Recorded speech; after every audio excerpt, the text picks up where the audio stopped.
Hello student, today we have learned class 9 science chapter 6 fundamental unit of life cell।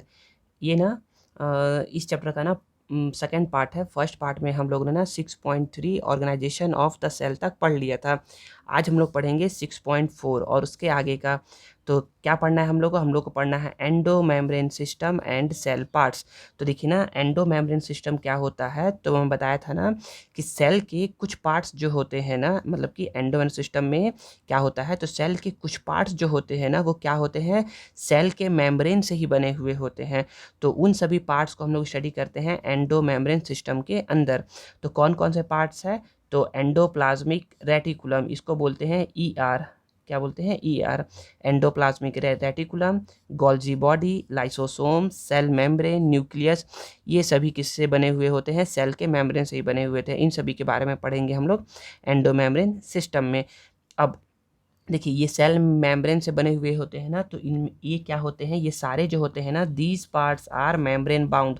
ये सारे क्या होते हैं, मेम्ब्रेन से बाउंड होते हैं। मेम्ब्रेन मतलब होता है एक झिल्ली, एक एक लेयर से क्या होते हैं, बंधे हुए होते हैं। मतलब कि सपोज करिए ना कि ये कोई क्या है, सेल का, ये कोई सेल का एक पार्ट है, इसके ऊपर, इसके चारों ओर क्या है, इसके चारों ओर ना ये सराउंडेड है किसी किसी लेयर से, उसको बोलते हैं मेम्ब्रेन। ठीक है ना। हाँ, तो आप बोल सकते हो कि these parts are membrane bound। तो बोलोगे this parts have contact and relation among themself in various way. ये जो पार्ट्स होते हैं ना, ये क्या करते हैं, एक दूसरे से क्या करते हैं, कॉन्टैक्ट और रिलेशन बना करके रखते हैं बहुत तरीक़ों से। One such path showing an arrangement of flow of substance in figure 6। एक जो फ्लो ऑफ सब्सटेंस है ना, फ्लो ऑफ सब्सटेंस वो दिखाया गया है कि जैसे न्यूक्लियर मेम्ब्रेन से कोई सब्सटेंस कहाँ जाता है, एंडोप्लाज्मिक रेटिकुलम में जाता है, और एंडोप्लाज्मिक से कहाँ जाता है, वो न्यूक्लियर मेम्ब्रेन में जाता है। तो ये देखिए क्या है, रिवर्सिबल है। मतलब कि फ्लो ऑफ सब्सटेंस जो है ना वो क्या है, बोथ डायरेक्शन में दिखाया जा रहा है। मतलब कि ना जो भी एंडो मेम्ब्रेन सिस्टम के जो पार्ट्स हैं ना, वो क्या करते हैं, आपस में रिलेशन बना करके रखते हैं, कॉन्टैक्ट और रिलेशन बना करके रखते हैं बहुत तरीक़ों से। तो वैसे ही बोल सकते हो कि एंडोप्लाज्मिक रेटिकुलम रिलेशन बनाता है गोल्जी बॉडी से और सेल मेम्ब्रेन से। ठीक है ना। तो यही है the interrelationship of some of part of the endomembrane system. Endomembrane system के जो भी पार्ट्स होते हैं ना, वो क्या करते हैं, आपस में कॉन्टैक्ट और रिलेशन बना करके रखे रहते हैं। ठीक है ना। तो याद रखना है एंडोमेम्ब्रेन सिस्टम में कौन कौन से पार्ट्स आते हैं, तो बोलोगे nuclear membrane, endoplasmic reticulum, cell membrane, Golgi body, lysosome, nucleus. ठीक है ना। अब नेक्स्ट पढ़ते हैं। बोला जा रहा है write any 3 route through which substance pass to the cell membrane. तो 3 रूट्स बताइए जिससे कोई भी सब्सटेंस क्या होता है, पास होता है सेल मेम्ब्रेन में। तो कोई भी सब्सटेंस न्यूक्लियर मेम्ब्रेन से पहले कहाँ जाएगा, ईआर में जाएगा, और फिर ईआर से सेल मेम्ब्रेन में। तो फर्स्ट रूट हो गया, न्यूक्लियर मेम्ब्रेन से पहले न्यूक्लियर मेम्ब्रेन। देखिए इधर से ये हो गया फर्स्ट रूट। ठीक है ना। सेकंड क्या हो सकता है, कोई भी सब्सटेंस गोल्जी बॉडी से होते हुए ईआर में आएगा और ईआर से सेल मेम्ब्रेन में। तो ये हो गया सेकंड रूट। ठीक है ना। थर्ड रूट क्या हो सकता है, लाइसोसोम से गोल्जी बॉडी में गया, ये गोल्जी बॉडी से ईआर में गया और ईआर से सेल मेम्ब्रेन में आ गया। तो देखिए 3 रूट हो गया। तो फर्स्ट रूट ऐसे आया, सेकेंड रूट ऐसे आया, और थर्ड रूट यहाँ से आ गया। ठीक है ना। ये क्यों हो पा रहा है, क्योंकि सारे जो एंडो मेम्ब्रेन सिस्टम के जो सारे पार्ट्स होते हैं ना, एंडो सिस्टम के सारे पार्ट्स वो क्या करते हैं, आपस में कॉन्टैक्ट और रिलेशन बना करके रखते हैं। ठीक है। अब पहला जो इसका टॉपिक है 6.4.1 सेल मेम्ब्रेन। तो देखिए ना, पहले एक एक करके सबके बारे में पढ़ेंगे। तो सेल मेम्ब्रेन पढ़ने के लिए पहले हम लोग पढ़ते हैं एक्टिविटी 4। एक्टिविटी 4 में कुछ समझाया गया है, उसको समझने की कोशिश करते हैं, फिर हम लोग समझ जाएंगे कि क्या बताना चाह रहा है ये। तो देखिए, observation of the cell membrane, observation of the cell membrane. तो make a concentrated sugar solution, एक कंसनट्रेटेड शुगर सॉल्यूशन बनाना है। कंसनट्रेटेड शुगर सॉल्यूशन मतलब क्या होता है कि उसमें क्या करना है, आपको पानी कम लेना है और चीनी ज़्यादा लेना है, उसको बोलते हैं concentrated sugar solution.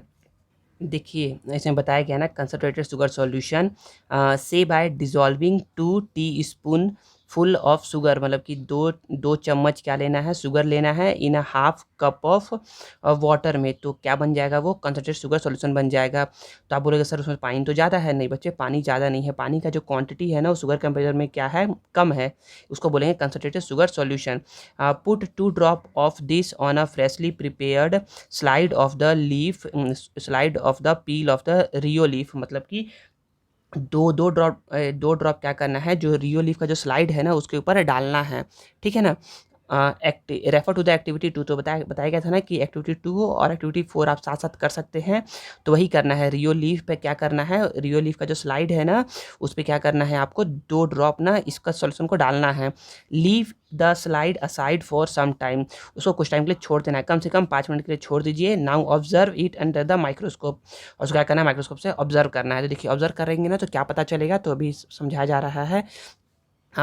Shrinking of the cytoplasm in the cell, तो श्रिंकेज मतलब होता है, श्रिंकिंग मतलब होता है सिकुड़ जाना, श्रिंकिंग मतलब होता है सिकुड़ जाना। देखिए ना, तो इसमें बताया जा रहा है कि देखिए सेल मेम्ब्रेन है, ये वाला पार्ट क्या है, देखिए ये जो है ना ये सेल मेम्ब्रेन है,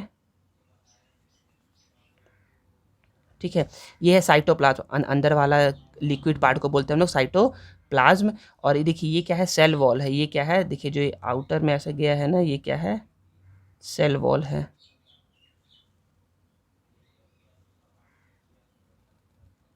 क्या है, ये सेल वॉल है। तो इसमें बोला ये जा रहा है ना कि did the pink colour shrink to a corner of the cell, क्या जो पिंक कलर है वो सेल के कॉर्नर पे आ गया है क्या, तो बोलोगे यस, जो पिंक कलर है ना सेल के कॉर्नर पे आ गया है। बोलोगे the outer edge of this colour portion is the cell membrane, देखिए जो ये आउटर एज है ना सेल का, मतलब कि जो ये कलर पोर्शन है ना पिंक कलर, तो ये क्या है, जो इसका आउटर एज है ना यही क्या है बच्चे, यही है सेल मेम्ब्रेन को ये बता रहा है कि क्या है, ये सेल मेम्ब्रेन है। The cell membrane along with cytoplasm, cell membrane और cytoplasm has moved away from the cell wall, जो ये सेल मेम्ब्रेन है, जो ये सेल मेम्ब्रेन है और जो साइटोप्लाज्म है ना ये क्या हो गए हैं, सेल वॉल से दूर हट गए हैं, सेल वॉल से क्या हो गए हैं, दूर हट गए हैं। इस सिचुएशन को, या ये जो सिचुएशन है ना, this occur when content shrink and the process is called plasmolysis. क्या होता है, कंटेंट का क्या हो जाना, श्रिंक हो जाना, कंटेंट का श्रिंक हो जाना मतलब कि सिकुड़ जाना, ठीक है ना। और सेल वॉल से दूर हट जाना, सेल वॉल से क्या हो जाना, दूर हट जाना, श्रिंक होकर के सेल वॉल से दूर हट जाना ही क्या कहलाता है, प्लाज्मोलिसिस कहलाता है। तो देखिए प्लाज्मोलिसिस क्या होता है, प्लाज्मोलिसिस का सिंपल सा डेफिनेशन आप बोलोगे ना, इट इज़ द फिनोमिना, ये क्या है, एक फिनोमिनन है इन विच अ लिविंग प्लांट सेल, जिसमें एक लिविंग प्लांट सेल क्या होता है, loses water through osmosis, water क्या करता है, लूज करता है, वाटर लूज करता है, लूज करता है मीन इट मीन्स वाटर अपने में से वो बाहर निकालता है। When kept in hypertonic solution, sir ये हाइपरटोनिक सॉल्यूशन क्या होता है, तो आप सिंपल समझिए, हाइपरटोनिक सॉल्यूशन मतलब ना साबुन का पानी या फिर सर्फ का पानी, सोप एंड डिटर्जेंट वाटर जो होता है ना वो क्या है, हाइपरटोनिक सॉल्यूशन है। हाइपरटोनिक सॉल्यूशन मतलब आप ये भी बोल सकते हैं ना सेल के केस में कि hypertonic solution has lower concentration of water than cell, मतलब कि सेल के कंपैरिजन में क्या है, वाटर कंसंट्रेशन लोअर है। तो बोलोगे देखिए सेल के कंपेरिजन में वाटर कंसंट्रेशन क्या है, लोअर है, लोअर है मतलब कि यदि यहाँ पर शेल है ना और यहाँ पर यदि इसको हाइपरटोनिक सॉल्यूशन में रखा गया है, इसको हाइपरटोनिक सॉल्यूशन में रखा गया है ना, तो सेल में क्या है, वाटर कंसंट्रेशन ज़्यादा है, ठीक है ना, और बाहर में क्या है, वाटर कंसंट्रेशन कम है। तो क्या करेगा, सेल अपना सारा वाटर लूज कर देगा। तो यही बोला जा रहा है, इट इज़ द फिनोमिनन, इस फिनोमिना में ना in which a living plant cell, एक लिविंग प्लांट सेल जो होता है ना वो लूज करता है वाटर थ्रू ऑस्मोसिस के through, when kept in hypertonic solution, और जब ये लूज करेगा तो क्या होगा, इट विच रिजल्ट, इससे ये होगा ना, इन ईदर द श्रिंकेज और contraction of protoplasm away from the cell wall, और वो श्रिंकेज होकर के सेल वॉल से क्या हो जाएगा, दूर हट जाएगा, मतलब कि ये सेल श्रिंक हो जाएगा और सेल वॉल ये हो जाएगा।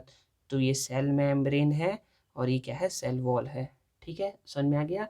देखिए तो इसमें बोला जा रहा है how do you think the cytoplasm में हैव श्रंक? तो आपको क्यों लगता है ना कि साइटोप्लाज्म श्रंक हुआ होगा, मतलब कि सिकुड़ा होगा?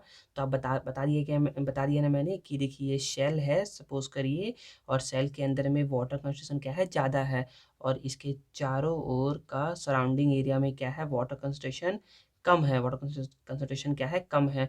और जब कम है ना वाटर कंसंट्रेशन कम है, तो ये क्या करेगा, लूज़ करेगा अपना वाटर कंसंट्रेशन को, और जब ये लूज़ करेगा ना तो क्या हो जाएगा, ये श्रंक हो जाएगा, और ये क्या हो जाएगा, सेल वॉल से अवे हो जाएगा। ठीक है। तो इसका आंसर बताया जा रहा है कि one reason for this movement of water out of the cell, एक रीज़न ये है ना कि वाटर क्या हुआ है, आउट ऑफ द सेल हुआ है।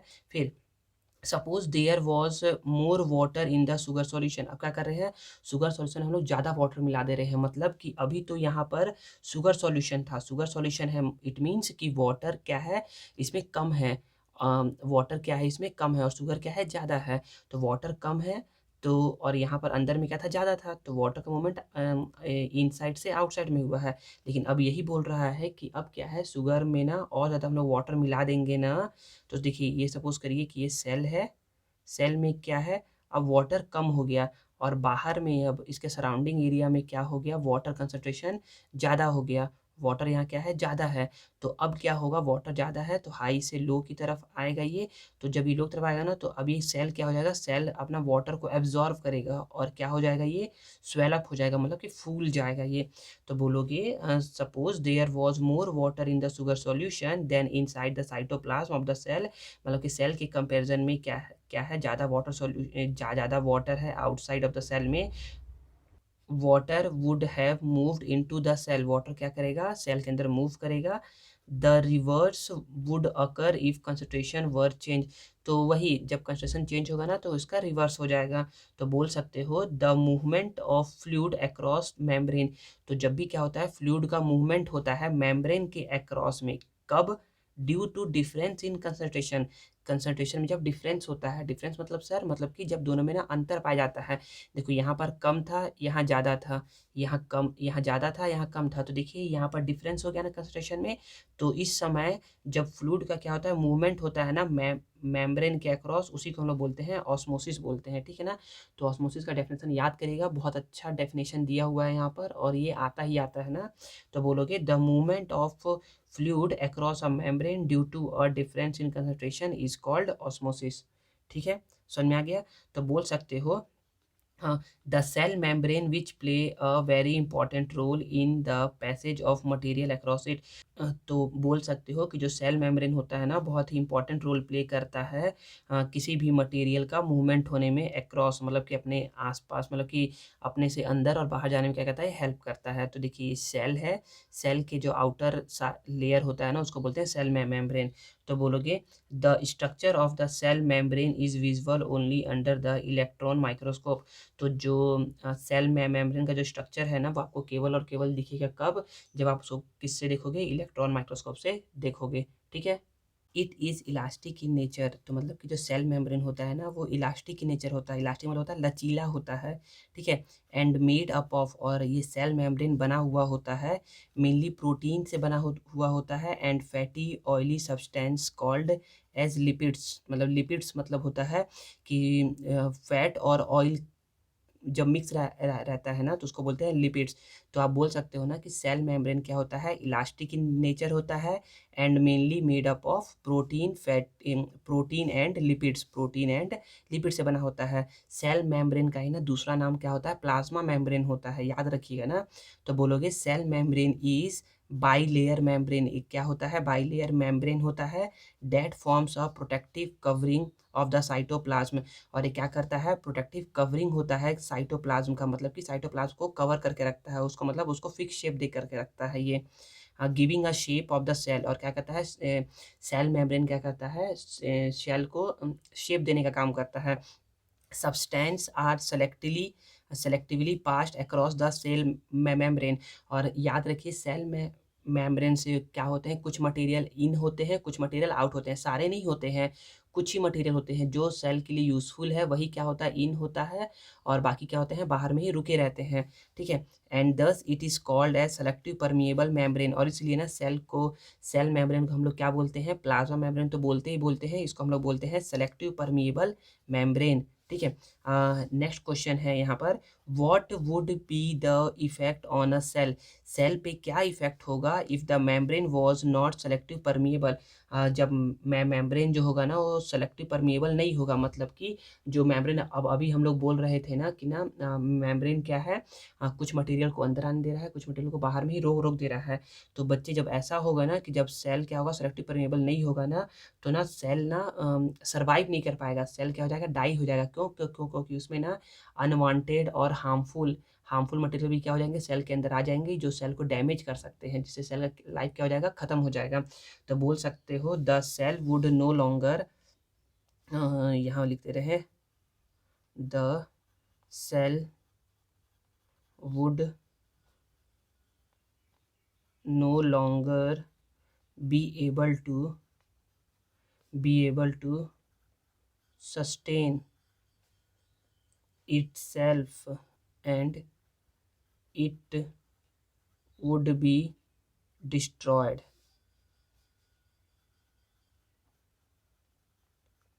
ठीक है। अब डू यू नो है, डू यू नो पढ़ लेते हैं, क्या बताया जा रहा है डू यू नो में। There are certain sites of identification on the cell membrane, मतलब सेल मेम्ब्रेन में ना कुछ ऐसे आइडेंटिफिकेशन साइट्स होते हैं that help cell to recognise each other, मतलब जिससे क्या करता है, सेल ना एक दूसरे को पहचान सकते हैं, सेल क्या करते हैं, एक दूसरे को पहचान लेते हैं। तो बोलोगे cell recognise each other and contact to play and important role in the formation of tissue and organ, और सेल क्या करते हैं, सेल पहचान लेते हैं कि हाँ ये सेल कौन सा है, और जब वो पहचान लेते हैं ना तो वो बहुत ही इंपॉर्टेंट रोल प्ले करते हैं, क्या चीज़ के फॉर्मेशन में, formation of tissues and organ. हम लोग आगे पढ़ेंगे ना कि टिश्यू क्या होते हैं और ऑर्गन क्या होते हैं। टिश्यू बस इतना याद रखिए ना, ग्रुप ऑफ सेल को ना क्या बोलते हैं, वो टिश्यू बोलते हैं, जो ना क्या कहते हैं, सेम स्पेसिफिक फंक्शन को परफॉर्म करते हैं। तो आप याद रखिए टिश्यू किसको बोलते हैं, ग्रुप ऑफ सेल को बोलते हैं, ग्रुप ऑफ सेल को क्या बोलते हैं, टिश्यू बोलते हैं।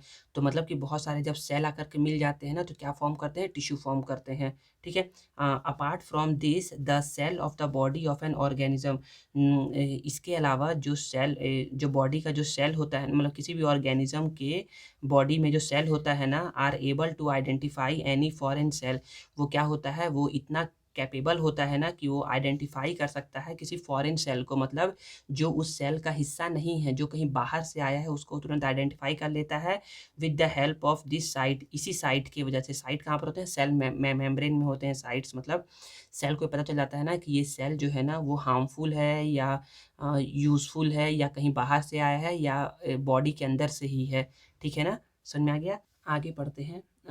We had tried to observe the cell wall and cell membrane separately with the help of plasmolysis in plant cell in activity 4, तो हम लोगों ने ये ऑब्जर्व कर किए ना कि सेल वॉल और सेल मेम्ब्रेन कैसे अलग अलग होते हैं, मतलब देखा हम लोगों ने ना प्लाज्मोलिसिस की हेल्प से ना कि सेल वॉल और सेल में मेम्ब्रेन दिखते कैसे हैं, होते कैसे हैं, ठीक है ना। हम लोग इसको ना माइक्रोस्कोप से देखे हैं, हम लोग को वो एक्चुअली में दिखेगा नहीं क्योंकि बहुत छोटा होता है।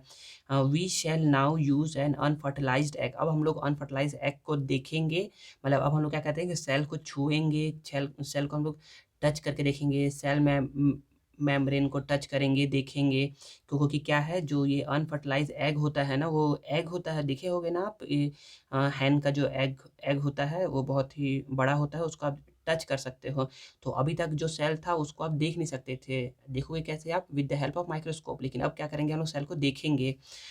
We shall now use an unfertilised egg, the common poultry egg, to observe the cell membrane of an animal cell. तो अभी तक हम लोगों ने ना सेल वॉल और सेल मेम्ब्रेन देखा है, किसका, प्लांट सेल का देखा है। अब हम लोग देखेंगे सेल मेम्ब्रेन किसका, एनिमल सेल का देखेंगे। सर हम लोग सेल वॉल क्यों नहीं देखेंगे इसका, क्योंकि बच्चों एनिमल सेल में ना सेल वॉल होता ही नहीं है, प्लांट सेल में ही सेल वॉल होता है, तो इसलिए हम लोग क्या देखेंगे, ओनली हम लोग देखेंगे ओनली सेल मेम्ब्रेन, ठीक है। पढ़ते हैं activity 5, observing cell membrane in an egg. Egg में हम लोग देखते हैं सेल मेम्ब्रेन को, तो इसके लिए हमको वी वुड नीड, हमें नीड रहेगा एन एग का, एक एग का, विनेगर जिसको ना जिसको ना सिरका बोलते हैं, beaker, concentrated sugar solution and water for this activity, इस एक्टिविटी के लिए हमको ये सब सारी चीज़ें चाहिए रहेंगी। देखते हैं, समझने की कोशिश करते हैं। Keep the egg in vinegar for 4 to 5 days, हमको क्या करना है, एक बीकर में विनेगर लेना है, एक बीकर में विनेगर लेकर के क्या करना है, एग को ना 4 to 5 days के लिए उसके अंदर छोड़ देना है। टर्न इट रेगुलरली, और उसको ना घुमाते रहना है हमेशा, मतलब कि अभी एग को ऐसा रखे हैं तो उसको घुमा करके ऐसा कर दीजिए, घुमा करके ऐसा कर दीजिए, ताकि ना क्या हो जाए, एग का ना सारा सेल में ना विनेगर अच्छे तरीके से चले जाए। क्यों? क्योंकि देखिए बताते हैं, the calcium carbonate present in the hard shell, तो याद रखिए जो जो एग का जो शेल होता है ना, जो छिलका होता है ना, वो किसका बना हुआ होता है, कैल्शियम कार्बोनेट का। याद रखिए ना, पूछ सकते हैं आपसे कि जो ये जो एग का जो शेल है वो किसका बना हुआ होता है, तो आप बोलोगे कैल्शियम कार्बोनेट का। ठीक है, तो बोलोगे the calcium carbonate present in the hard shell would dissolve, मतलब कि अगर आप उसको ना एग को ना 4 to 5 days के लिए विनेगर में रखते हो तो क्या हो जाएगा, जो शेल का जो एग का जो शेल है ना वो क्या हो जाएगा, डिजॉल्व हो जाएगा, मतलब वो हट जाएगा उससे। या तो आप क्या कर सकते हो, विनेगर यूज़ कर सकते हो, या तो आप यूज़ कर सकते हो हाइड्रोक्लोरिक एसिड, HCl यूज़ कर सकते हो। ठीक है ना, इसमें विनेगर दिया है, विनेगर भी यूज़ कर सकते हो आप। डाइल्यूट हाइड्रोक्लोरिक एसिड यूज़ करिएगा ना। ठीक है, बोलोगे फिर जब ये डिज़ोल्व हो जाएगा ना, तो a thin translucent covering would be visual. Thin translucent, translucent का मतलब होता है ना जिसके आप आर पार ना बहुत ही मुश्किल से देख पाते हो, मतलब कि एक बटर पेपर हो गया, ठीक है ना, या फिर एक स्मोक्ड रूम हो गया, एक स्मोक्ड रूम हो गया, उसके अंदर आप ना बहुत ही मुश्किल से देख पाते हो, या तो आप ना जब फॉग बढ़ता है ना, बहुत धुंध पड़ता है ना, तो आप ना बहुत मुश्किल से देख पाते हो, तो उसको बोलते हैं ट्रांसलूसेंट मीडियम। ठीक है ना, तो बोलोगे अ thin translucent covering would B visual, तो आपको ना अंडे के ऊपर क्या दिखेगा, एग के ऊपर एक थिन ट्रांसल्यूशेंट कवरिंग दिखेगा, and you could touch to feel it texture, और क्या कर सकते हो, आप उसको टच कर सकते हो, बहुत ही स्मूथ रहता है वो, देखोगे ना तो बहुत ही स्मूथ रहेगा वो। ठीक है, this smooth elastic covering is the cell membrane, यही यही जो स्मूथ इलास्टिक कवरिंग है ना, यही होता है एनिमल सेल का सेल मेम्ब्रेन। तो कोई पूछे आपसे कि क्या कभी आपने सेल मेम्ब्रेन को टच किया है, तो आप बोलोगे यस, आपने सेल मेम्ब्रेन को टच किया है, क्योंकि जब आप जो भी एग कंज्यूम करता है ना, वो ना उसको उस टेक्सचर को ज़रूर निकाला होगा, मतलब कि उस इलास्टिक को ज़रूर देखा होगा उसने। ठीक है, now put it in the beaker containing concentrated sugar solution, अब क्या करना है, जो वो अम, ए, जो वो पील्ड एग है, जो मतलब कि जो उसका छिलका निकल चुका है ना, उसको क्या करना है, हमको हमको रखना है कंसंट्रेटेड शुगर सॉल्यूशन में, and leave it for around 10 minutes, और उसको 10 मिनट के लिए उस पर छोड़ देना है। तो क्या होगा, तो बोला जा रहा है what difference do you see in the egg now, अब आपको ना क्या डिफरेंस एग में देखने को मिलेगा, what could be the reason for this, और ऐसा क्यों हुआ एग में, आप वो बताइए। तो देखिए समझाते हैं आपको क्या हुआ होगा। देखिए, तो मैंने यहाँ लिख दिया है, तो बोलोगे ना, when the peeled egg is kept in concentrated sugar solution, जब आप क्या करोगे, उस पील्ड एग को ना कंसंट्रेटेड शुगर सॉल्यूशन में रखोगे, तो ये देखिए ना, ये ना एग है, ये क्या है, एग है। ठीक है ना, इसके आउटर साइड में क्या है, कंसंट्रेटेड शुगर सॉल्यूशन है, कंसंट्रेटेड शुगर सॉल्यूशन है, कंसंट्रेटेड है मीन्स इसमें वाटर लेवल क्या होगा, कम या ज़्यादा, इसमें वाटर लेवल क्या होगा, कम होगा, वाटर लेवल क्या होगा, कम होगा। ठीक है ना, और सेल के अंदर क्या होगा, वाटर लेवल ज़्यादा होगा, तो जब सेल के अंदर वाटर लेवल ज़्यादा है, बाहर में कम है ना, तो सेल क्या करेगा, से जो भी वाटर क्या करेगा, मूव्स आउट, बाहर की ओर निकलेगा। तो बोलोगे इट श्रिंक्स बिकॉज, और तो क्या हो जाएगा, जब पूरा वाटर जब बाहर निकल जाएगा ना, तो ये सेल क्या हो जाएगा, श्रिंक हो जाएगा, छोटा हो जाएगा। ठीक है ना, it shrinks because water passes out, water क्या हो गया, पासेस आउट हो गया ऑफ द एग, एग से इनटू द शुगर सॉल्यूशन में, and this phenomena is called exosmosis. Exosmosis क्या होता है, एक्सो मतलब होता है बाहर निकलना, या आउट, एक्सो मतलब क्या होता है, आउट। तो देखिए वाटर क्या हुआ, सेल से बाहर निकला है, इस फिनोमेना को बोलते हैं एक्सो ऑस्मोसिस। अब देखिए आगे क्या बोला जा रहा है, ये दिया नहीं है, लेकिन ना क्वेश्चन पूछ सकता है ना कि अब क्या करते हो, अब आप ना पील्ड एग को ना, अब आप कंसंट्रेटेड शुगर सॉल्यूशन में नहीं रख रहे हो, अब आप क्या कर रहे हो, when the peeled egg is kept in pure water, आप क्या कर रहे हो, उसको प्योर वाटर में रख रहे हो, तो प्योर वाटर है, तो देखिए ना ये पील्ड एग है, ठीक है ना। और इसको आप रखे हो कहाँ पर, प्योर वाटर में, प्योर वाटर में रखे हो, इट मीन्स यहाँ पर वाटर लेवल क्या है, ज़्यादा है, ठीक है ना। और अंदर में क्या है, वाटर लेवल कम है। और जब बाहर में वाटर लेवल ज़्यादा है तो क्या करेगा, वाटर इसके अंदर सेल के अंदर आएगा, और जब आएगा तो ये सेल क्या हो जाएगा, वाटर को एब्जॉर्ब करके स्वेल अप हो जाएगा, फूल जाएगा।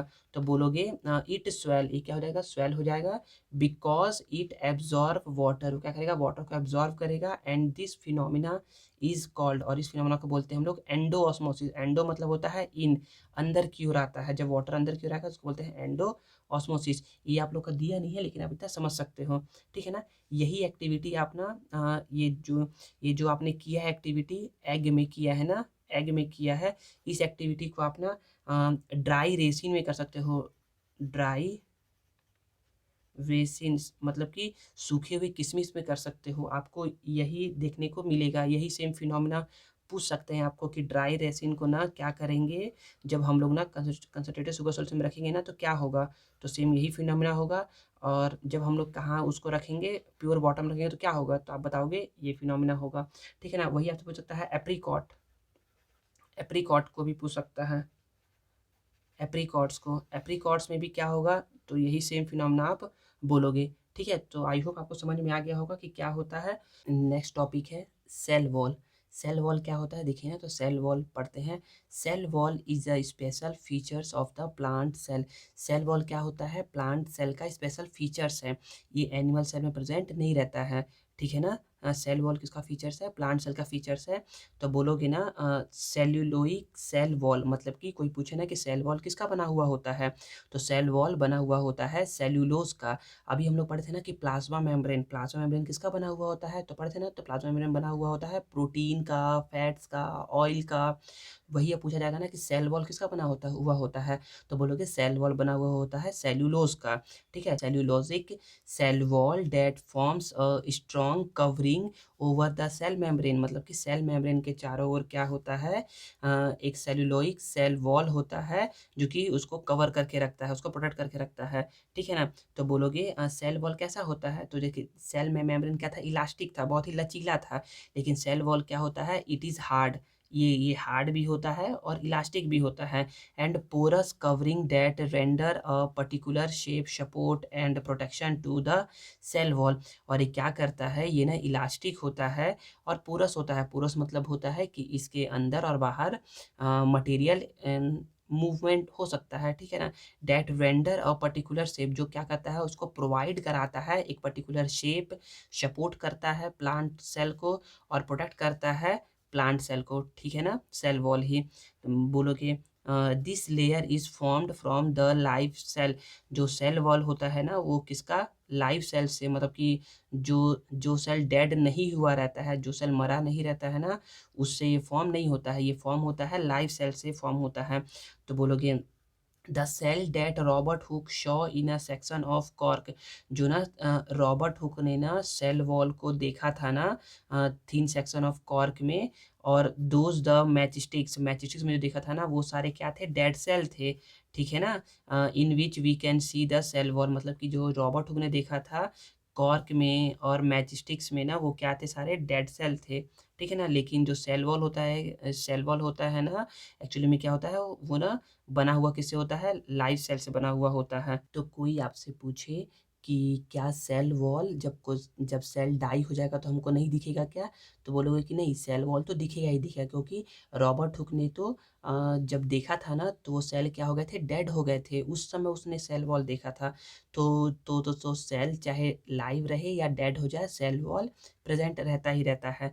फिर आगे क्या बोला जा रहा है, what is the difference between cell wall and cell membrane, cell wall और सेल मेम्ब्रेन में क्या डिफरेंस है, तो कुछ कुछ पॉइंट बताते हैं आप लोगों को। तो देखिए क्वेश्चन है, write one main difference between cell membrane and cell wall. तो जो क्वेश्चन था उसी का आंसर लिखा गया है कि इन एनिमल सेल में क्या होता है, the outermost layer is called cell membrane, जो आउटर मोस्ट लेयर होता है उसको क्या बोलते हैं, सेल मेम्ब्रेन बोलते हैं। और ये बना हुआ होता है किसका, फैट और प्रोटीन्स का, ठीक है ना। बट इन प्लांट सेल, लेकिन जो प्लांट सेल होता है ना, one more membrane is present outside the cell membrane, एक मेम्ब्रेन के ऊपर मतलब बाहर में क्या होता है, एक और मेम्ब्रेन प्रेजेंट रहता है which is called cell wall. उसको क्या क्या बोलते हैं लोग, सेल वॉल बोलते हैं। और ये बना किसका होता है, ये बना होता है सेल्यूलोज का। ठीक है, नेक्स्ट क्वेश्चन बोला जा रहा है what do you think is the role of cell wall in a plant cell. क्या रोल होता है सेल वॉल का प्लांट सेल में।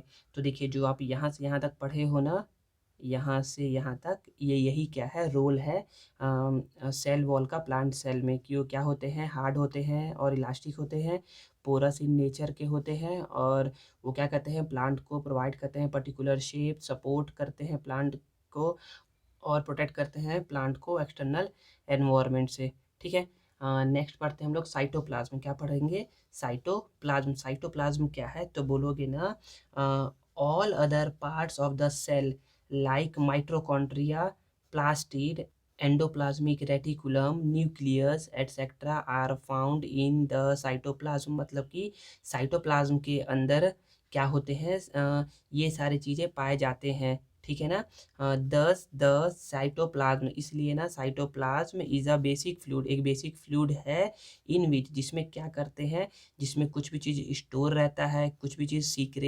सीक्रेटरी मतलब कि कुछ भी चीज़ सीक्रेट निकलता है, एक्सक्रेटरी सब्सटेंस आर प्रेजेंट, मतलब कि प्लांट साइटोप्लाज्म में ही क्या रहते हैं, सारे चीज़ प्रेजेंट रहते हैं। The water content of cytoplasm is usually large, मतलब कि जो वाटर रहता है ना साइटोप्लाज्म में, क्या रहता है, बहुत ज़्यादा रहता है। ठीक है ना, देखिए जो भी आप लोग अभी पढ़ रहे हो ना, सेल वॉल, सेल मेम्ब्रेन, फिर पढ़ोगे न्यूक्लियस, तो ना मैं क्या करूँगा ना, इन सब का ना एक बेसिक नोट्स, एक शॉर्ट नोट्स ना बना करके ना आप लोग को प्रोवाइड करूँगा। इस जब इस चैप्टर का जब वीडियो का पूरा खत्म हो जाएगा ना, इस चैप्टर का पूरा वीडियो, उसके बाद में एक और वीडियो रहेगा, उसमें सारा आपका नोट्स रहेगा। ठीक है ना, उससे आप क्या कर सकते हो, ईजिली समझ सकते हो सारे टॉपिक को। ठीक है, न्यूक्लियस पढ़ते हैं ना, तो न्यूक्लियस में बोला जा रहा है Robert Brown saw a structure in the centre of the cell. Robert Brown ने क्या किया था, एक स्ट्रक्चर देखा था centre of the cell, cell के सेंटर में, which he named nucleus in the year 1831। मतलब कि 1831 में क्या किया रॉबर्ट ना, एक स्ट्रक्चर देखा सेल के सेंटर में, जिसका नाम क्या दिया उसने, न्यूक्लियस। याद रखिए रॉबर्ट ब्राउन है यहाँ पर, रॉबर्ट ब्राउन, रॉबर्ट हुक नहीं है। रॉबर्ट हुक ने सेल का नाम दिया था, लेकिन न्यूक्लियस का नाम किसने दिया है, रॉबर्ट ब्राउन ने दिया है। ठीक है, और ये कब दिया है, 1831 में। ठीक है ना, तो बोलोगे this is a very important part of the cell. ये क्या होता है, सेल का बहुत ज़्यादा इंपॉर्टेंट पार्ट होता है। ठीक है, observe figure 5A and 5B। 5A और 5B को ऑब्जर्व करना है एंड बताना है ना, state whether the nucleus is always located in the centre of the cell. क्या न्यूक्लियस हमेशा सेंटर ऑफ सेल में ही रहता है क्या। तो देखते हैं अभी हम लोग 5A और 5B को। देखिए ये फिगर है फिगर 5A एंड 5B। तो देखिए ये है एनिमल सेल और ये है प्लांट सेल। तो देखिए प्लांट सेल में ना बच्चे, जो न्यूक्लियस है ना, वो सेंटर में ना होकर के कहाँ रहता है बच्चे, साइड में रहता है।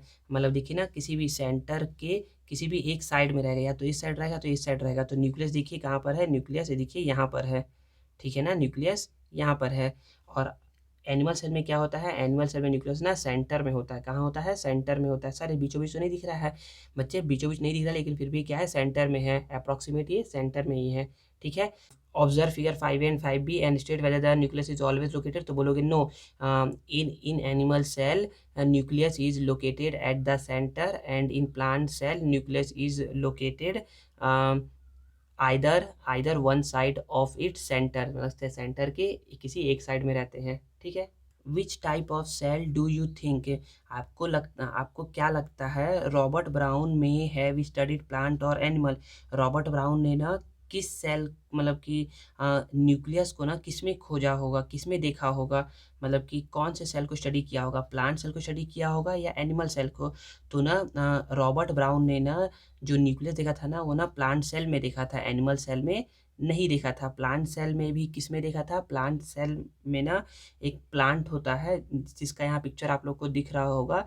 आप लोगों ने ना, आप लोगों के आसपास से ये पिक्चर ना आप लोगों ने देखा होगा, इस प्लांट को देखा ही होगा। ठीक है ना, अब ना डू यू नो में क्या बोला जा रहा है, some cell do not have a nucleus. कुछ सेल में ना न्यूक्लियस नहीं रहता है। जैसे कि रेड ब्लड सेल हो गया जो कि मैमल्स में होता है, तो मैमल्स के रेड ब्लड सेल में न्यूक्लियस प्रेजेंट नहीं रहता है, और न ही जाइलम और फ्लोएम टिश्यू में क्या रहता है, न्यूक्लियस प्रेजेंट रहता है। जाइलम फ्लोएम क्या होता है ये हम लोग नेक्स्ट चैप्टर में पढ़ेंगे, ठीक है ना। तो न्यूक्लियस किस में नहीं रहता है, तो रेड ब्लड सेल और जाइलम और फ्लोएम में न्यूक्लियस नहीं रहता है। क्या सर इसमें शुरू से ही न्यूक्लियस नहीं रहता है क्या, तो बोलोगे actually this cell do contain a nucleus. शुरुआत में तो इनमें न्यूक्लियस होता है इनिशियल स्टेज में, लेकिन जैसे जैसे क्या होते हैं ये ग्रो करते हैं ना, उनका न्यूक्लियस क्या हो जाता है, डीजेनरेट हो जाता है, मतलब कि डिस्ट्रॉय खत्म हो जाता है। क्यों खत्म होता है, because there is more space available for the transport of substance, ताकि क्या हो सके, ज़्यादा से ज़्यादा स्पेस मिल सके मूवमेंट होने के लिए सब्सटेंस का from one place to another place तक, ठीक है। आप बोलोगे there are thread like structure inside the nucleus, मतलब कि न्यूक्लियस के अंदर क्या होता है, एक धागे के आकार के जैसा ना एक थ्रेड लाइक स्ट्रक्चर क्या रहता है, प्रेजेंट रहता है, विच आर कॉल्ड क्रोमेटिन, जिसको हम लोग क्या बोलते हैं, क्रोमेटिन बोलते हैं। They are mainly composed of genetic material, मतलब ये किससे बने हुए होते हैं, जेनेटिक मटेरियल से बने हुए होते हैं।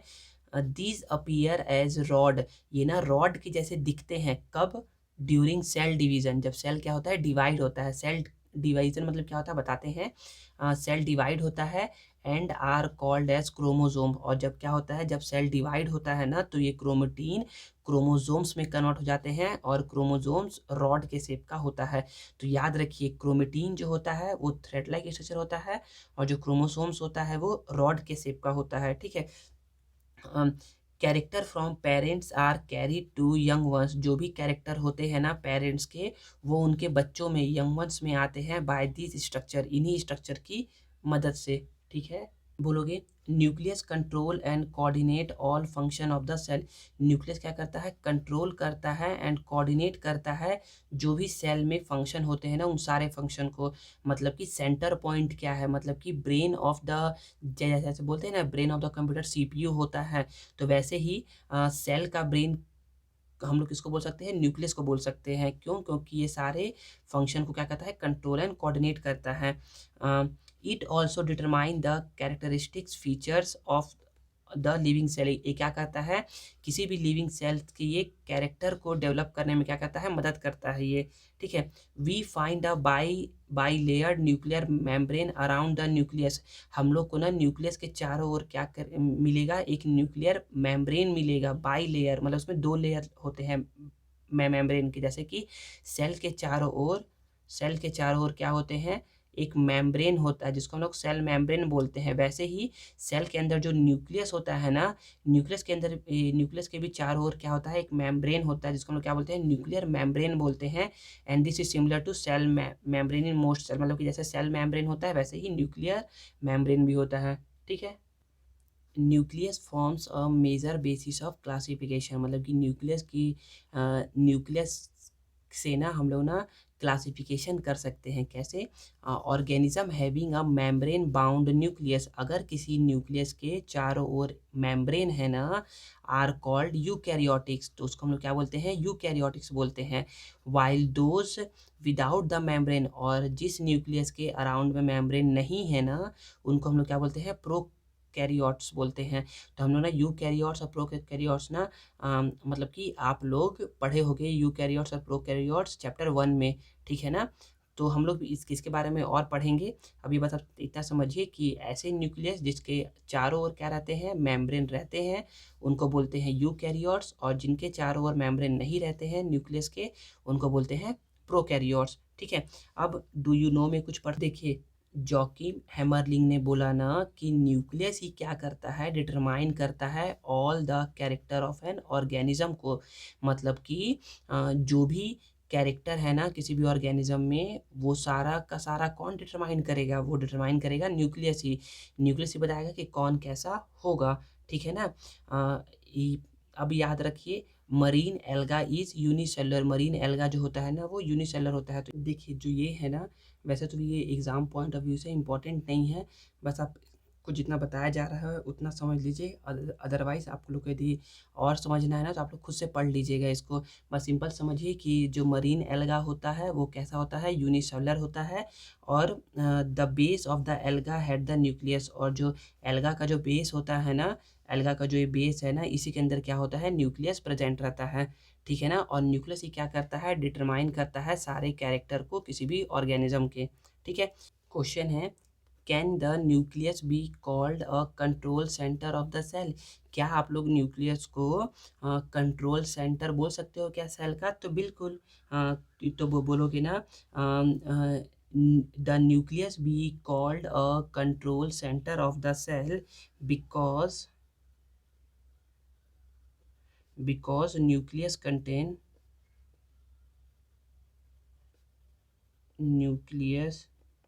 contains a material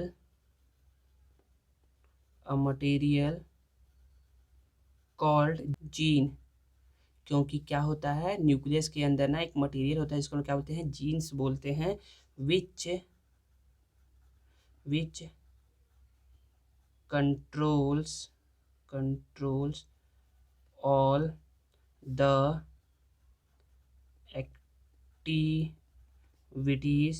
of the cell and its characteristics,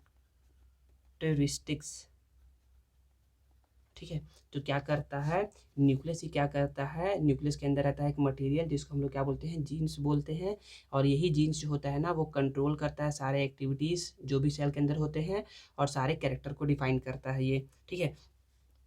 अब हम लोग पढ़ते हैं एंडोप्लाज्मिक रेटिकुलम। एंडोप्लाज्मिक रेटिकुलम को हम लोग शॉर्टकट में क्या बोलते हैं, ईआर बोलते हैं। क्या बोलते हैं, ईआर, एंडोप्लाज्मिक रेटिकुलम। समझते हैं क्या है, तो बोलोगे an extensive network of tube and vessels, small round bag like structure। मतलब कि एंडोप्लाज्मिक रेटिकुलम जो है ना, ये एक्सटेंसिव नेटवर्क ऑफ ट्यूब है, मतलब कि बहुत ही लंबा होता है और एक ट्यूब के जैसा होता है, और स्मॉल बैग लाइक स्ट्रक्चर, मतलब कि एक स्मॉल बैग, मतलब कि छोटे छोटे स्मॉल बैग होते हैं, लेकिन एक मतलब कि बहुत ज़्यादा लाइन में रहते हैं ये, ठीक है। इन फिगर 5A एंड 5B आपको दिखाते हैं पहले 5A एंड 5B में, देखिए। तो यहाँ पर लिखा हुआ है एंडोप्लाज्मिक रेटिकुलम, तो देखिए ना ये क्या है, large extensive network of tubes and vesicles है ये, ठीक है ना। इसमें दिख गया एनिमल सेल में। अब प्लांट सेल में देखिए, ये देखिए ये ऐसा होता है, ठीक है ना। प्लांट सेल में एंडोप्लाज्मिक रेटिकुलम क्या होता है, an extensive network of tube and vesicles when observe under the electron microscope.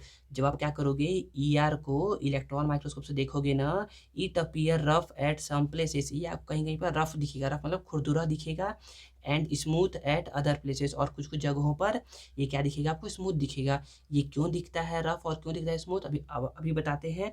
ये रफ इसलिए दिखता है, rough endoplasmic reticulum has ribosome on its surface.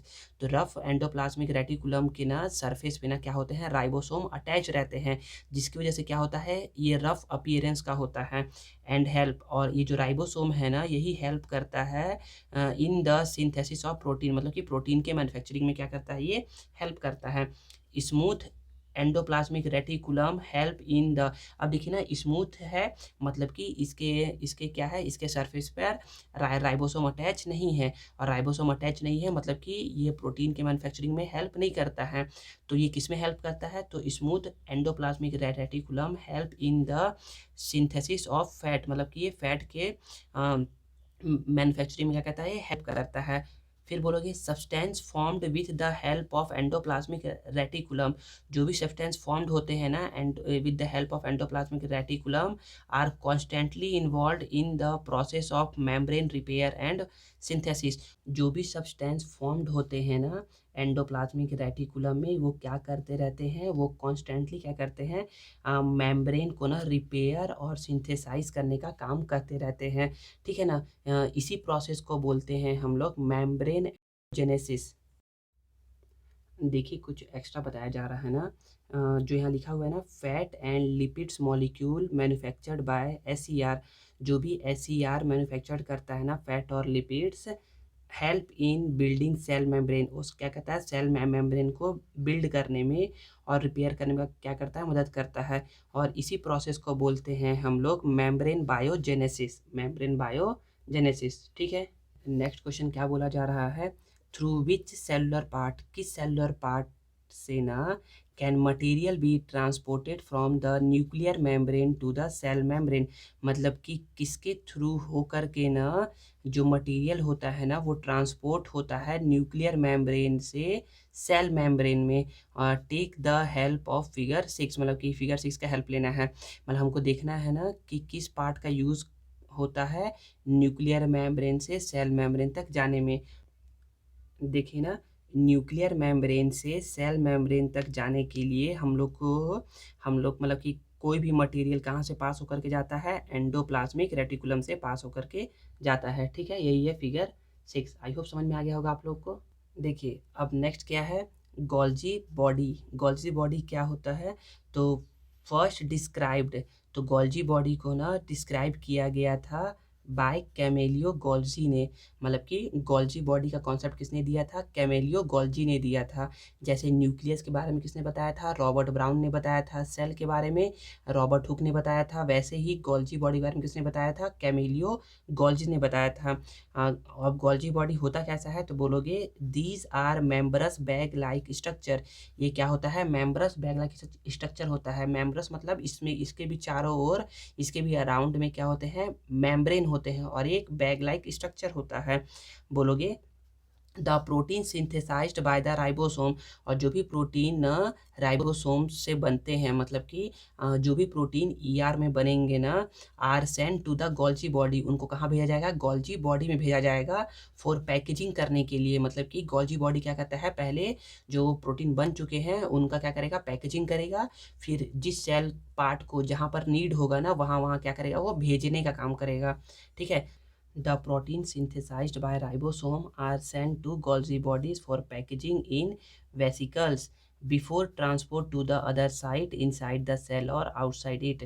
तो मतलब कि सेल के अंदर चाहिए प्रोटीन, मतलब कि सेल के अंदर प्रोटीन का जरूरत हो या बाहर, तो उसके पहले क्या करता है, गोल्जी बॉडी पैकेजिंग करता है प्रोटीन को और फिर क्या करता है, ट्रांसपोर्ट करता है। ठीक है, अब पढ़ते हैं लाइसोसोम्स। लाइसोसोम्स क्या होता है, तो बोलोगे lysosomes present in the cell that have the ability to digest the entire cell, मतलब कि लाइसोसोम्स ना प्रेजेंट रहता है सेल में और उसके अंदर ऐसी एबिलिटी रहती है ना कि वो क्या कर सकता है, सारे सेल को डाइजेस्ट कर सकता है, मतलब कि खा सकता है, मतलब कि कंज्यूम कर सकता है। ठीक है, in a normal condition these substance were not in contact with other substance of cell, मतलब कि नॉर्मल कंडीशन में ना ये लाइसोसोम्स जो है ना वो कांटेक्ट में नहीं रहता है other substance of the cell के। बोलोगे the lysosome also capable of breaking down, lysosome के पास इतना कैपेबिलिटी है ना, एबिलिटी है ना, और ब्रेकिंग डाउन, क्यों ब्रेकिंग डाउन कर सकता है large molecule to smaller ones, मतलब कि लार्ज मॉलिक्यूल को स्मॉल मॉलिक्यूल में क्या कर सकता है, वो ब्रेक कर सकता है, वेदर दे आर हार्मफुल और नॉट, चाहे वो हार्मफुल हो या ना हो, वो क्या कर सकता है, उसको ब्रेक डाउन कर सकता है। बोलोगे lysosomes themselves may be destroy in this process, और वो क्या होता है, जब वो क्या करता है पूरे सेल को डिस्ट्रॉय कर देता है ना, तो क्या होता है, खुद भी डिस्ट्रॉय हो जाता है इस प्रोसेस में।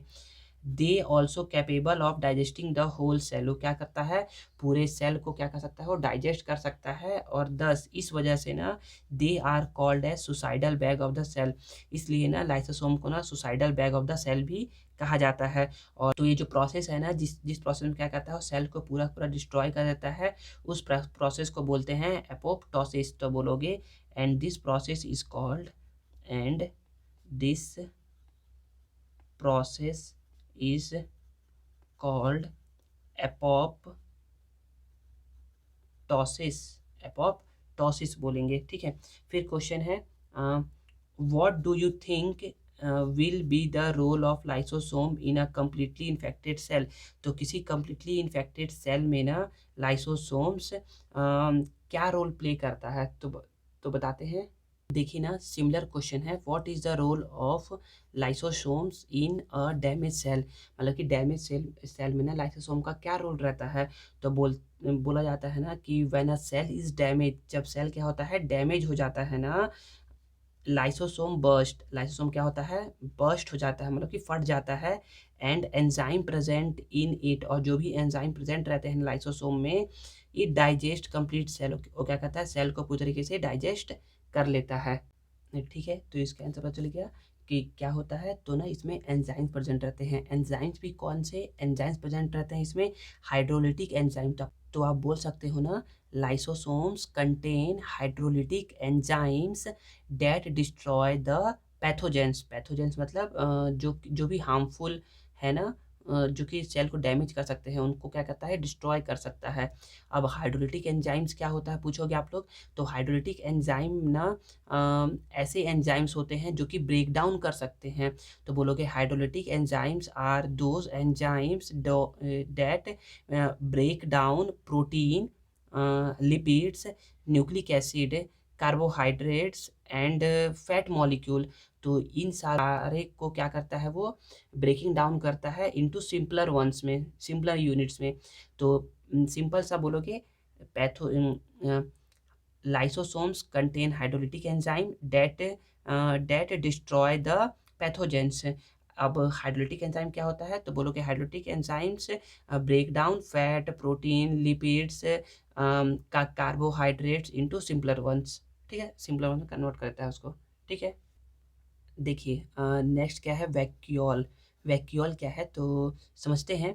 विच is the largest part in the plant cell as seen in figure 5A। जब आप 5A फिगर देखोगे ना, तो उसमें ना लार्जेस्ट पार्ट कौन सा दिख रहा है, तो लार्जेस्ट पार्ट हमको क्या दिखता है, वैक्यूल दिखता है, बहुत बड़ा होता है वैक्यूल। देखिए ये क्या है, फिगर 5A है। इसमें जो ये लार्ज पार्ट है ना, ये लार्ज पार्ट, ये क्या है, वैक्यूल है। वैक्यूल क्या होता है, खाली जगह होता है। इसमें क्या कहता है, प्लांट ना अपना ना सारा जो भी एक्सेस फूड होता है, लिक्विड होता है, जो कुछ भी होता है ना, वो क्या कहता है, वेस्ट प्रोडक्ट होता है, सारा क्या कहता है, स्टोर करके रखे रहता है। क्या ये एनिमल सेल में नहीं होता है क्या, एनिमल सेल में भी क्या होता है, वैक्यूल्स होता है, लेकिन क्या होते हैं, बहुत ही स्मॉल स्मॉल होते हैं और लार्ज नंबर में होते हैं। ठीक है, तो यहाँ तक हो गया। फिर पढ़ेंगे fluid filled bodies of various shape that usually contain storage products are called as vacuoles. Fluid filled bodies of various shapes मतलब कि अलग अलग शेप्स के ना फ्लूइड फील्ड रहते हैं, जिसके अंदर क्या रहते हैं, स्टोरेज प्रोडक्ट्स रहते हैं, उसको क्या बोलते हैं हम लोग, वैक्यूल्स बोलते हैं। ठीक है ना। ये क्या होते हैं, ये प्लांट सेल में बहुत ही बड़े होते हैं और एनिमल सेल में क्या होते हैं, छोटे छोटे होते हैं।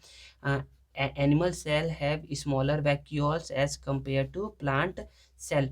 इसमें बहुत थोड़ा सा बताया गया है वैक्यूल के बारे में, जो मैं वीडियो दूंगा ना उसमें ना अच्छा मतलब कि काफ़ी कुछ आपको जानकारी मिलेगा वैक्यूल्स के बारे में। ठीक है, फिर लास्ट है function of the endomembrane system. क्या फंक्शन है एंडोमेम्ब्रेन सिस्टम का, तो बोलोगे ना, ribosome attach to the wall of endoplasmic reticulum during the process of protein synthesis. मतलब कि जब प्रोटीन का मैन्युफैक्चर होता है ना, तो एंडोप्लाज्मिक रेटिकुलम के वॉल पे क्या अटैच रहता है, राइबोसोम अटैच रहता है। The synthesized protein molecule enter the cavity of the endoplasmic reticulum। ये जो सिंथेसाइज प्रोटीन, जो बना हुआ प्रोटीन है ना, वो क्या करता है, एंटर करता है एंडोप्लाज्मिक रेटिकुलम में। जो भी प्रोटीन बनते हैं ना, वो सारे कहाँ चले जाते हैं, एंडोप्लाज्मिक रेटिकुलम में। Small vesicles form from the endoplasmic reticulum that carries these protein molecule to the Golgi bodies। देखिए वेसिकल्स मतलब होता है ना एक जाने का रास्ता, मतलब कि जाने का रास्ता, मतलब कि स्मॉल वेसिकल्स फॉर्म होते हैं जो क्या करते हैं, एंडोप्लाज्मिक रेटिकुलम से प्रोटीन मॉलिक्यूल को कहाँ लेकर जाते हैं, गोल्जी बॉडीज में लेकर जाते हैं। तो गोल्जी बॉडीज में क्या होता है, पैकेजिंग का काम होता है। तो बोलोगे here packaging of these molecule are done. यहाँ पर पैकेजिंग का काम होता है। दीज आर देन, फिर उसके बाद transported to other parts of the cell. और फिर क्या होता है, ये जो प्रोटीन है ना, वो other part of the cell में क्या होते हैं, ट्रांसपोर्ट किए जाते हैं। लाइक न्यूक्लियर मेम्ब्रेन में ट्रांसपोर्ट होता है, सेल मेम्ब्रेन में, एटसेट्रा। ठीक है, फिर बोलोगे these are use for different purpose. और ये जो प्रोटीन का ना यूज़ जो है ना, वो डिफरेंट डिफरेंट पर्पस के लिए किया जाता है। लाइक रिपेयर और कंस्ट्रक्शन ऑफ डिफरेंट पार्ट्स और may be secrets out of the cell for other purpose. मतलब कि ये जो प्रोटीन है या कुछ भी चीज़ है, मतलब कि जो भी यूज़फुल है ना, उसको ना क्या कहते हैं, ट्रांसपोर्ट होता है और जहाँ उसका नीड होता है वहाँ उसको भेजा जाता है। ठीक है, तो आज का वीडियो बस यहीं तक। नेक्स्ट वीडियो में ना हम लोग ना देखिए अभी तक हम लोग ना एंडो मेम्ब्रेन सिस्टम के बारे में पढ़ लिए हैं, ठीक है ना। नेक्स्ट वीडियो में हम लोग ना एंडो सिम्बायोसिस सिस्टम के बारे में पढ़ेंगे और उसके क्या क्या डिफरेंट डिफरेंट पार्ट्स है उसके बारे में पढ़ेंगे। आई होप आपको जितना समझाया गया है उतना समझ में आया होगा। अगर फिर भी कुछ डाउट है तो आप मुझसे पूछ सकते हैं। अगर आपको वीडियो पसंद आता है तो उसे लाइक करिए, कमेंट करिए और अपने दोस्तों के साथ ज़रूर से ज़रूर शेयर करिए, ठीक है। वीडियो बनाने में ना बहुत मेहनत लगता है, ठीक है ना। तो आप लोग प्लीज़ सपोर्ट करिए मुझे और चैनल को सब्सक्राइब करना ना भूलें। Thank you.